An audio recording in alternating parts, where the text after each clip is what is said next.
आइए जानते हैं झारखंड की 50 बड़ी खबरों को सिर्फ 10 मिनट में। पर अभी तक आपने इस वीडियो को लाइक और चैनल को सब्सक्राइब नहीं किया है तो कर दें। झारखंड में मौसम का मिजाज एक बार फिर बदल गया है। मौसम विभाग ने राज्य के कई जिलों के लिए येलो अलर्ट जारी किया है और 3 नवंबर तक भारी से बहुत भारी बारिश की संभावना जताई है। पिछले 24 घंटों में राज्य के कई हिस्सों में तेज बारिश हुई है, जिसमें धनबाद जिले में सबसे ज्यादा बारिश रिकॉर्ड की गई। मौसम विभाग के मुताबिक चतरा, हजारीबाग, रामगढ़, कोडरमा, गिरिडीह, धनबाद, बोकारो, देवघर, जामताड़ा, दुमका, घोड़ा, साहिबगंज और पाकुड़ जिलों में अगले 24 से 48 घंटों के बीच भारी बारिश हो सकती है। इनमें से ज्यादातर जिले संथाल परगना क्षेत्र के हैं, जहां पहले से ही बारिश हो रही है। झारखंड सरकार ने बाबा साहेब भीमराव आंबेडकर आवास योजना के तहत सहायता राशि को 1,30,000 से बढ़ाकर 2 लाख रुपये कर दिया है। चालू वित्तीय वर्ष में इस योजना का लक्ष्य भी बढ़ाया गया है। इसके अतिरिक्त कैबिनेट ने कैम्बो मेगा लिफ्ट सिंचाई योजना और दुमका में सड़क निर्माण परियोजनाओं को भी मंजूरी दी है। राज्य सरकार ने कई अन्य महत्वपूर्ण फैसले भी लिए हैं, जिनमें पेंशन पुनरीक्षण भी शामिल है। देश में फंसे गिरिडीह, हजारीबाग एवं बोकारो जिले के 48 श्रमिकों की घर वापसी की मांग की जानकारी सामने आने के बाद मुख्यमंत्री हेमंत सोरेन ने तत्काल राहत पहुंचाने का निर्देश राज्य प्रवासी नियंत्रण कक्ष को दिया था। आईआईटी में वैकेंसी निकली है और अगर आप इससे संबंधित योग्यता को पूरा करते हैं तो इस भर्ती के लिए अप्लाई कर सकते हैं। इस भर्ती के जरिए टीचिंग और नॉन टीचिंग स्टाफ के कई पोस्ट पर भर्ती होगी। 17 नवंबर 2025 तक अप्लाई कर सकते हैं। आवेदन करने से पहले सभी डिटेल देखें। ओडिशा के मुख्यमंत्री मोहन चरण मांझी ने कहा कि बिहार में एनडीए की सरकार बनेगी। उन्होंने झारखंड और ओडिशा के उपचुनावों में भाजपा की जीत का दावा किया। मांझी ने कहा कि भाजपा आगामी चुनावों के लिए पूरी तरह से तैयार है और एनडीए गठबंधन बिहार में सरकार बनाएगा। पीएम यशस्वी योजना के तहत 9वीं क्लास से ग्रेजुएशन तक हर कदम पर स्कॉलरशिप मिलती है। इस योजना के तहत 1,25,000 रुपए तक स्कॉलरशिप, पायलट बनने के लिए 3,72,000 रुपए तक छात्रों को दिए जाते हैं। सहायक अध्यापकों ने अपनी मांगों को लेकर सरकार के खिलाफ आंदोलन की चेतावनी दी है। झारखंड के 62,000 सहायक अध्यापक आंदोलन की तैयारी कर रहे हैं।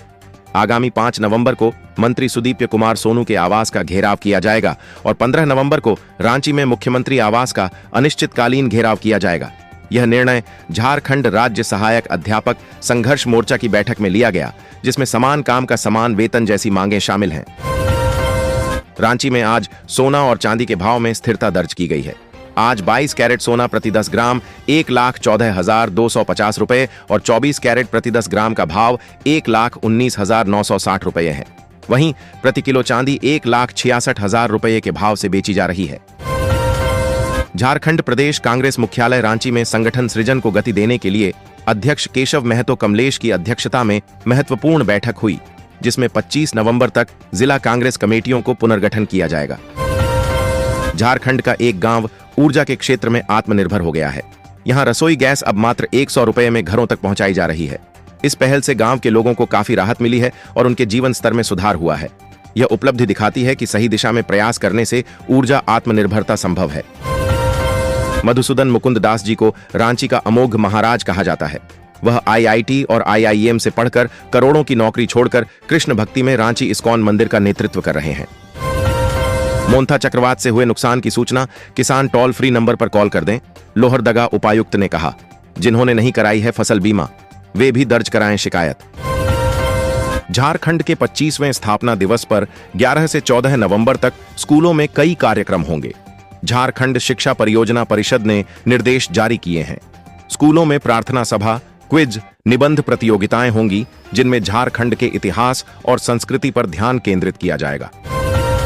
बच्चे विकास की शपथ लेंगे और विजेताओं को 15 नवंबर को पुरस्कृत किया जाएगा। झारखंड के घाटशिला उपचुनाव में महागठबंधन में दरार दिख रही है। राजद गठबंधन में अलग थलग पड़ गया है, जिससे पार्टी में असंतोष है। महागठबंधन में राजद को उचित महत्व नहीं मिलने के कारण गठबंधन की एकजुटता पर सवाल उठ रहे हैं, जिससे उपचुनाव में गठबंधन की संभावनाओं पर असर पड़ सकता है। रांची के रिम्स अस्पताल में निजी अस्पतालों से रेफर किए जाने वाले मरीजों की भर्ती को लेकर नए नियम लागू किए जाएंगे। निदेशक डॉक्टर राजकुमार ने बताया कि निजी अस्पतालों को अब मरीज रेफर करने से पहले 3 सवालों के जवाब लिखित में देने होंगे।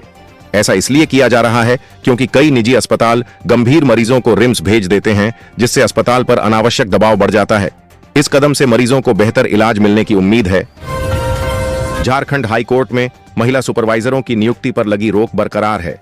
कोर्ट इस मामले में सुनवाई कर रहा है।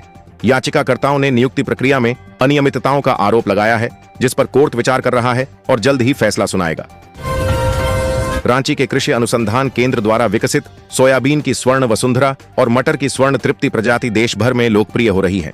कम लागत में अधिक उपज के कारण किसानों में इसकी मांग बढ़ रही है। इन प्रजातियों में पोषक तत्वों की भरमार है, जिसके कारण ये सेहत के लिए भी फायदेमंद है। फिल्म स्टार सलमान खान भी स्वर्ण तृप्ति के मुरीद हैं। झारखंड में बेरोजगारी को कम करने और युवाओं को खुद का बिजनेस शुरू करने के लिए प्रोत्साहित करने के लिए राज्य सरकार ने मुख्यमंत्री रोजगार सृजन रोजगार योजना CMEGP चलाई हुई है। इस योजना के तहत सरकार सब्सिडी के साथ काम शुरू करने के लिए लोन दे रही है।